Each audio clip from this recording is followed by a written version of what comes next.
کو رخصت کرنے والا جمعہ کہ اس کے بعد رمضان رخصت ہونے والا ہے۔ پہلے تو میں یہ عرض کر دوں کہ جمعۃ الوداع یا آخری جمعہ یہ کوئی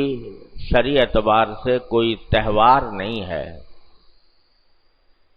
جیسا کہ عام طور سے سمجھا جاتا ہے، یا اس کے لیے کوئی خاص مخصوص احکام نہیں ہیں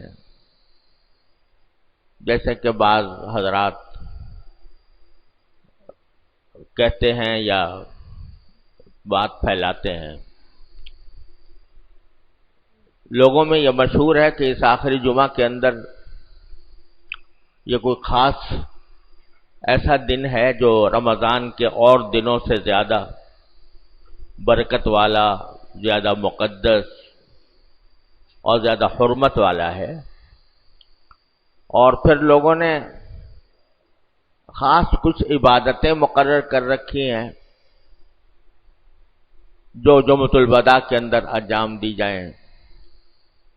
خاص نفلیں ہیں جو کہا جاتا ہے کہ جمعۃ الوداع کی نفلیں ہیں، اس میں ایک رکعت میں فلاں چیز پڑھنی چاہیے، اور دوسری میں یہ پڑھے، اور تیسری میں یہ پڑھے، اور چوتھی میں یہ پڑھے، تو اس سے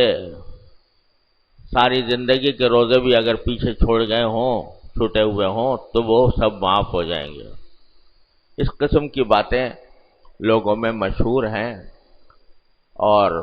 بعض اوقات وہ پھیلائی بھی جاتی ہیں۔ آج کل تو سوشل میڈیا کا زمانہ ہے، ایک طرح سی چیز تھوڑی دیر میں کہیں سے کہیں پہنچ جاتی ہے، تو لوگوں کے اندر یہ بات پھیلائی جا رہی ہے۔ تو خوب سمجھ لیجئے کہ یہ بے اصل بات ہے، اس کی کوئی بنیاد نہیں ہے،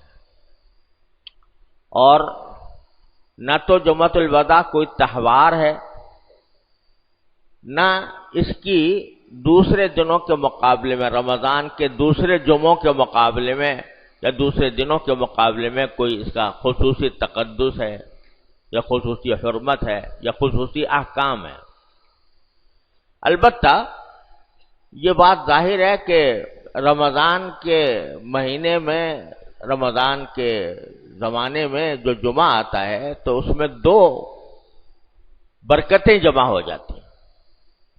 ایک برکت رمضان کی اور دوسری برکت جمعہ کی۔ رمضان سید الشہور ہے، مہینوں کا سردار، اور جمعہ سید الایام ہے، یعنی دنوں کا سردار۔ تو یہ دونوں فضیلتیں، دونوں برکتیں جب جمع ہو جائیں رمضان کے جمعے میں، تو یقیناً اس کی برکت، اس کا تقدس، اس کی حرمت بڑھ جاتی ہے، اور ان جمعہ کے دن میں اللہ تعالیٰ کی طرف زیادہ رجوع کرنے کا جذبہ، زیادہ نوافل ادا کرنا، زیادہ تلاوت کرنا، یہ بہت اچھی بات ہے۔ اور آخری جمعہ کی پچھلے اور جمعوں کے علاوہ سے بڑھ کر کوئی الگ امتیاز، الگ خصوصیت نہیں ہے۔ البتہ یہ ضرور ہے کہ یہ جمعہ اب رمضان کا جمعہ آئندہ اگلے سال تک ہمیں نصیب نہیں ہوگا، تو اس وجہ سے اس کی ایک اہمیت بے شک ہے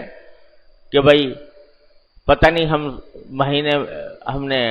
رمضان کے ایام کس طرح گزارے ہیں، اور اب آخری جمعہ ہے، اب یہ آخری رمضان کا جمعہ اب اگلے سال تک نصیب ہونے والا نہیں ہے۔ اب کون ہے جس کو اگلے سال کا رمضان نصیب ہوگا، کون ہے جس کو نہیں ہوگا، اللہ تعالیٰ ہی بہتر جانتے ہیں۔ لہذا اس جمعہ کے اندر اگر آدمی اس نقطۂ نظر سے کچھ زیادہ اللہ تعالیٰ کی طرف رجوع کرے، زیادہ نفلیں پڑھے، زیادہ تلاوت کرے، تو یہ بڑی اچھی بات ہے اس لحاظ سے۔ لیکن یہ نہ سمجھے کہ یہ خصوصی نفلیں ہیں، ان کا کوئی خاص طریقہ ہے، کوئی خاص طریقہ نہیں، جیسا کہ عام طور سے پڑھا جاتا ہے اسی طریقے سے پڑھی جائے۔ ایک بات تو یہ، دوسری بات یہ ہے کہ یہ آخری جمعہ ایک طرح سے دل میں ایک حسرت پیدا کرتا ہے، اس میں خوشی بھی ہے اور اللہ تعالیٰ کے شکر کا موقع بھی ہے۔ سب سے پہلے تو اللہ تبارک و تعالیٰ کی بارگاہ میں اس بات پر شکر ادا کرنے کی ضرورت ہے اس موقع پر کہ اللہ تبارک و تعالیٰ نے اپنے فضل و کرم سے یہاں رمضان نصیب فرمایا۔ رمضان نصیب فرمانا یہ بذات خود ایک دولت۔ کتنے ہمارے ساتھی، ہمارے رشتہ دار، ہمارے احباب، ہمارے متعلقین ایسے ہیں جو پچھلے رمضان میں ہمارے ساتھ شریک تھے، روزوں میں، نمازوں میں، تراویح میں ہمارے ساتھ شریک تھے، لیکن آج اس رمضان میں وہ ہمارے درمیان موجود نہیں ہیں۔ تو اللہ تبارک و تعالیٰ نے ہمیں یہ رمضان عطا فرمایا، اس پر شکر ادا کرنے کی ضرورت ہے۔ دوسرے، رمضان عطا کرنے کے بعد اللہ تبارک و تعالیٰ نے اس میں روزوں کی توفیق عطا فرمائی، تراویح کی توفیق عطا فرمائی، اور اس زمانے میں کتنا ہی آدمی گیا گزرا ہو لیکن عام دنوں کے مقابلے میں وہ اس کو کچھ زیادہ عبادت کی توفیق ہو جاتی ہے، نفلوں کے ذریعے،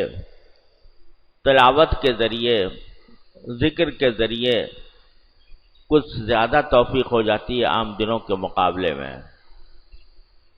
تو سب سے پہلے تو اللہ تبارک و تعالیٰ کی بارگاہ میں ہم شکر بجا لاتے ہیں، اور ہر ایک شخص کو بجا لانا چاہیے کہ اس نے رمضان عطا فرمایا اور پھر رمضان کے اندر اپنے فضل و کرم سے روزے رکھنے کی توفیق عطا فرمائی، کچھ ٹوٹی پھوٹی عبادتیں انجام دینے کی توفیق عطا فرمائی۔ یہ ہے پہلا کام جو اس دن میں کرنا چاہیے، اللہ تبارک و تعالیٰ کا شکر ادا کرنا۔ اور دوسرا، اپنی کوتاہیوں پر استغفار، یعنی رمضان کا مہینہ آیا، اس کے اس کا ایک ایک لمحہ انتہائی قیمتی تھا، لیکن ہم نے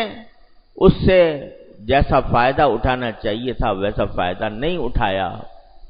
جیسی عبادت کرنی چاہیے تھی ویسی نہیں کی،